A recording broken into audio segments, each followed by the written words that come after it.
रात को वो लड़के के साथ थी और काफ़ी देर मम्मी ने पकड़ा भी है, मेरे भाइयों ने भी पकड़ लिया था। नमस्कार दोस्तों, मैं आपका दोस्त सोनू शर्मा इस वक्त मौजूद हूँ सिरसा के चत्तरगढ़ पट्टी में।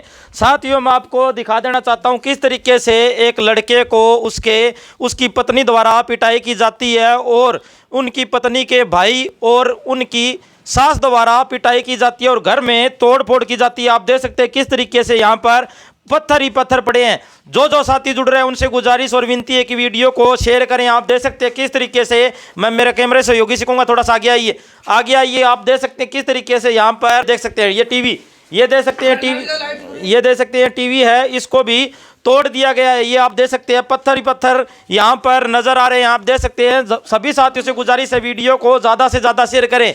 ये अलमारी है, इसको भी तोड़ दिया गया है, पत्थर ही पत्थर बरसाए गए हैं। जानते हैं पूरी कहानी क्या है, पूरा मामला क्या है। आप देख सकते हैं घर की महिलाओं को भी आप देख सकते हैं पीटा गया है, बहुत ही जोरदार तरीके से पीटा गया है। जानते हैं पूरी कहानी क्या है, पूरा मामला क्या है। नमस्कार जी, क्या नाम है? रवि कुमार है जी मेरा नाम। हाँ जी। मेरी वाइफ प्रीति ने मेरे को हाथ उठाया और मेरे साले ने हाथ उठाया, मेरी सास ने हाथ उठाया, मेरी मौसी सास ने हाथ उठाया, सारा परिवार ने मेरे को मारने की कोशिश की और दातर वातर लेके आए हुए थे, डंडे वंडे और काफ़ी चीज़ें लेके आए हुए थे, मार धाड़ करी हमारे साथ और बहुत नुकसान करके, हमारा नुकसान भी करके गए हैं। मेरे बहुत मारी और मेरी चाची के मारी, मेरी मम्मी के मारी हैं, हमारे परिवार के सारे के मार के गए हैं वो। ठीक है जी। उसके बाद बस ये गलत चाल चलन था इसका, तो इसको समझाने की कोशिश करी तो ये कहती है कि मैं तो ऐसे घूमूंगी, ऐसे फिरूंगी, घूमूंगी फिरूंगी तो मुझे कोई रोकेगा नहीं। तो मेरी मम्मी के कपड़े पाड़ने की कोशिश की, मेरे को थप्पड़ मार के गई, बहुत खूब, यानी कि बहुत ज़्यादा कुछ नुकसान भी किया और बहुत मारा कुट्टा है। मेरी मम्मी को मारा, मेरी सासू ने मारा मेरी मम्मी को और साले ने मारा, मेरी चाची के साले ने मारा। एक ड्राइवर आया था, ड्राइवर ने मेरी चाची के हाथ उठाया, मेरी मम्मी के हाथ उठाया। नहीं, आपकी पत्नी के साथ आपका क्या लड़ाई झगड़ा चल रहा है? स्टार्टिंग से बात बताएं। स्टार्टिंग से जी ये बात है जी कि मैं काफ़ी 3-4 सालों से मैं ये इसका पर्दा डालता आया हूँ कि कोई बात नहीं, बच्चे हैं, 2 लड़कियां हुई थी मेरे, मैं पर्दे डालता आया हूँ कि मैं सोच रहा था कि भाई बच्चे की ज़िंदगी ना खराब। किस बात पर पर्दा डाल रही थी आप? मैं पर्दा डाल रहा था जी कि एक लड़के हमारे पड़ोस में लड़का रहता है, उसके साथ ये सेक्स करती थी और मैं थोड़ा सा काम के अंदर चला जाता था तो मम्मी घर पे रहती थी, तो मम्मी को नींद की गोलियां खिला के या कुछ करके, नशे की गोलियां खिला के हैं, तो मेरी मम्मी के साथ रात को वो लड़के के साथ सेक्स करती थी और काफ़ी देर मम्मी ने पकड़ा भी है, मेरे भाइयों ने भी पकड़ लिया था, लेकिन वो लड़का भाग जाता था छत कूद के जी। और नहीं, आपने कभी उनको कुछ नहीं कहा, डांटा नहीं, कुछ नहीं कहा, गलत काम कर रही थी? नहीं, डांटा था जी, थोड़ा डांटना पड़ा, लेकिन फिर भी है ना, इसके मायके वाले पक्ष लेते थे अपनी बेटी की और मेरे को ही धमकी दे के जाते थे हमेशा और मेरे को मार कूटने की धमकी देते थे हमेशा। ये कहते थे कि भाई तू हमारी बेटी को नहीं रखेगा ना तो तेरे को हम मार देंगे, मारने की धमकी देते हैं। और मेरे को, मैं अभी तक सुरक्षित नहीं हूँ बिल्कुल भी, और मेरे को कहाँ पता नहीं कहाँ मार दे, मेरे को काम धंधा भी जाना पड़ता है जी, इसलिए। फिर क्या हुआ? फिर कल मैंने बैंक में भेजा तो मैंने कहा कि सुकन्या समृद्धि योजना के लिए अपने दोनों बेटियों का भविष्य बनाने के लिए मेरे को स्कीम मिली है, तो आपस में सुकन्या समृद्धि की योजना की मेरे को स्कीम मिली है, तो आप ये बैंक में आ जाना। तो मैं वहाँ पे आ जाऊँगा बैंक में। तो ये 11:15 बजे की गई हुई और बैंक के पास मैं जब बैठा रहा बैंक के मैनेजर से मैंने पूछा कि मैडम कि मेरी वाइफ प्रीति आई हुई है वाइफ, तो उन्होंने नहीं आई अभी। तो फिर मैं वहाँ बैठा रहा कई देर से, फिर 2 बजे वो आई तो मैंने देखा एक लड़के के साथ, जो लड़का हमारे पड़ोस में ही है, उसी लड़के के साथ मोटरसाइकिल पे बैठी थी और वो कह रही थी। घर से कितने बजे निकली थी? 11:15 बजे। 11:15 बजे निकली, बैंक में 2 बजे पहुंची जी। हैं, और पता नहीं कहाँ गुल खिला के आई, कहाँ नहीं करके आई, कैसे करके आई, क्या नहीं करके आई। फिर मैंने सीधा बैंक से इसको सीधा लेके आ गया घर से। मेरे को थोड़ा सा गुस्सा था तो 1-2 थप्पड़ लगा दिए थे, तो इसने अपने भाई के पास फ़ोन कर दिया। भाइयों ने आके आज सवेरे तो भाइयों ने आके मार धाड़ करी और मेरे को पीटा खूब, और मेरे माँ बाप को भी पीटा, मेरी मम्मी को भी पीटा, मेरी चाची को भी पीटा, और हमारे घर का सारा देखो जी, मार धाड़, ईंट बाटे सब भी सारे बहुत ही नुकसान करके गए हैं जी।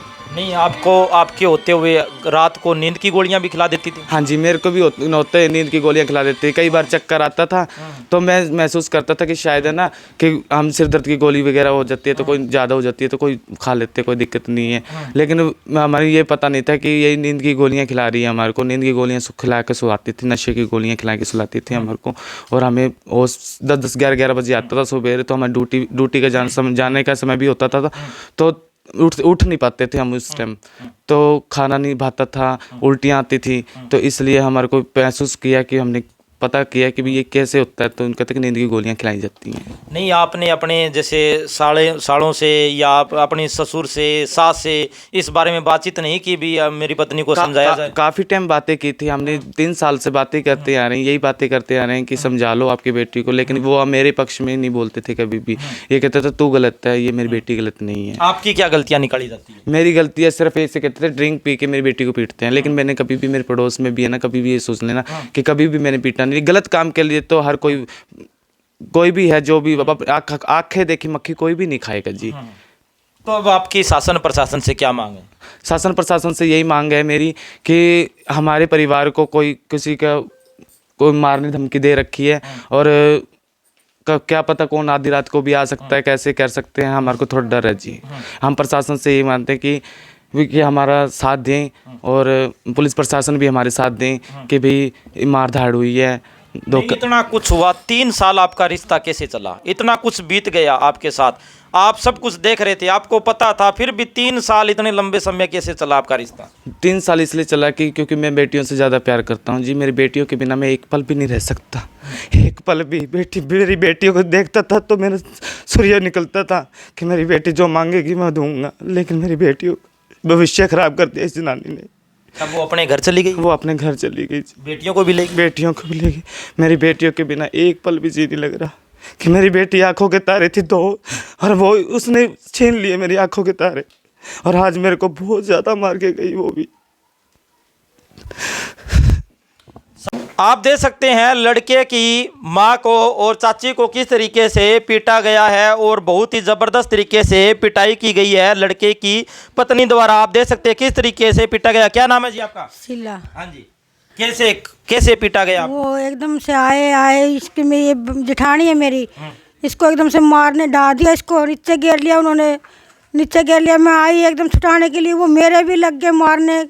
ड्राइवर था, ड्राइवर ने मेरे एकदम से हाथ गाला, ये देखो हाथ मेरे ऊपर, ये देखो ये सारे, ये देखो मेरे गले में तो बिज्जी थी वो टूट गई, मेरे टोपस भी निकल के गिर गए, पता नहीं कहाँ पड़े हैं कहाँ को नहीं पड़े। मेरे तो भी मेरे मारने लगे थे बाद इसका नाड़ा तोड़ दिया सलवार का, हाथ डाल के उस ड्राइवर ने इसका नाड़े में हाथ डाला, टूट गया। मैं उसका धक्का मारने लगी, मेरे ऊपर पड़ गया, मेरे सारे कट दिए, ये डंडा मारे मेरे इस हाथ के ऊपर, सारा कर दिया। रोने लगी मैं, तो क्या करूँ, हाथ पकड़। हाँ जी, क्या नाम है जी? बिमला। बेटा मैंने 3 साल हो गए बहुत पर्दे डाले थे आपकी आंखों से। मैं माँ थी, अंदर लेके बढ़ जाती थी, हमें नींद की गोलियां दे देती थी। मैं तो हमको कहती लड़की लेके बैठ जाओ जाएगी अंदर। मैं बाथरूम, मेरी मिल्ट में बाथरूम होती, 8-8 दोनों सलवार में बदलिया करती थी। मेरे को ऐसी तबीयत खराब हो गई थी, मेरी हाथ से ज़्यादा तबीयत खराब हो गई थी। कल हमने इसका विश्वास करके हमने उसको भेजा, हमने अपना विश्वास कहती थी मेरा विश्वास जीतो, मैं ऐसी नहीं हूँ। मैं बोली कोई बात नहीं बेटा, आप जाओ, आप बैंक में जाओ, रवि आ जाएगा वहाँ से है, और जाओ बच्चों के थंब बनवा लो कागज। मैं बोली रवि छोटी है बच्ची, इसको लेके चल जाना। नहीं मम्मी आप रख लो इसको, अभी मैं अभी आ जाऊंगी रवि के साथ, वो खाना खाएंगे ना, मैं खाना बनाऊंगी। मैं बोल ठीक बेटा जाओ। विश्वास होता है बेटियों के ऊपर, उसने हमारा विश्वास छीन लिया बेटा, बहुत ज़्यादा सीना उसने विश्वास अपने हमारे मार पिटाई करवा के। अरे मन में ऐसी माँ कौन सी होती है जो ऐसे पर्दे देख लेगी तो माँ की आंखें नहीं फूट जाती। बच्चियों को भी नींद की गोलियां खुआ देती थी, उनको भी खुआ देती। यहाँ मैं ये पलंग था, मैं एक बार अंदर आई, छोटी बच्ची मेरे साथ, वो खड़ी होकर देखने लग रही, वो लड़का है अंदर और वो ये बेड के ऊपर पड़े हुए दोनों। ऐसी गंदी हरकतें बेटा, मेरी आंखें फूट जाए। मैंने इतनी उम्र ले ली और मैंने बहुत ज़्यादा परेशानी कर दी इस बहू ने मेरे से। और जींद वाले जींद वाले ने मेरे धमकी जाते देखे जाते, तेरे को हम ऐसे कर देंगे, ऐसे सूली पर टंगा देंगे, ऐसे मार देंगे, तेरे को मर तेरे तरह सारे परिवार को मार देंगे। अब आए तो हमारे तो घर में ऐसे ही आए जो कोई डांगर आते हैं, ऐसे बढ़ गए, सारे गुंडे आए थे हथियार ले लेके। साथियों आप देख सकते हैं कलयुग की तस्वीरें मैं आपको दिन प्रतिदिन दिखा रहा हूं, किस तरीके से महिलाएं अपने पति पर अत्याचार पे अत्याचार करती नजर आ रही है। लगातार आप देख सकते हैं इस भाई साहब का आरोप है कि मेरी पत्नी का नाजायज संबंध था और बार बार 3 साल तक हमने रोका, बहुत समझाया, लेकिन वो कभी भी नहीं मानी। और हद पार तब हो गई जब कल बैंक में आने के लिए बोला तो 11:15 बजे घर से निकली और 2 बजे बैंक में पहुंची और इनको गुस्सा आ गया, इन्होंने उनको जरा सा डांट दिया। लेकिन कहानी तब बिगड़ गई जब आज सुबह इनके घर पर इनके ससुराल वाले आते हैं और मार पिटाई करती है और इनकी पत्नी इनको पीट कर चली जाती है और इनकी बेटियों को भी साथ में लेकर चली जाती है। आप देख सकते हैं किस तरीके से दिन प्रतिदिन पुरुषों पर अत्याचार की कहानी मैं आपको लगातार बता रहा हूं। दिन प्रतिदिन किस तरीके से महिलाएं अपने पतियों पर अत्याचार करती है और बाद में पतियों पर ही दोष दिया जाता है कि आप गलत हो, आप नशा करते हो, आप काम नहीं करते। आप देख सकते हैं किस तरीके से इन आदमियों का कोई दोष कसूर नहीं होता। सभी साथियों से गुजारिश है इस वीडियो को ज़्यादा से ज़्यादा शेयर करें और इस वीडियो के बारे में आपकी क्या राय है कमेंट करके हमें ज़रूर बताएं। धन्यवाद, शुक्रिया।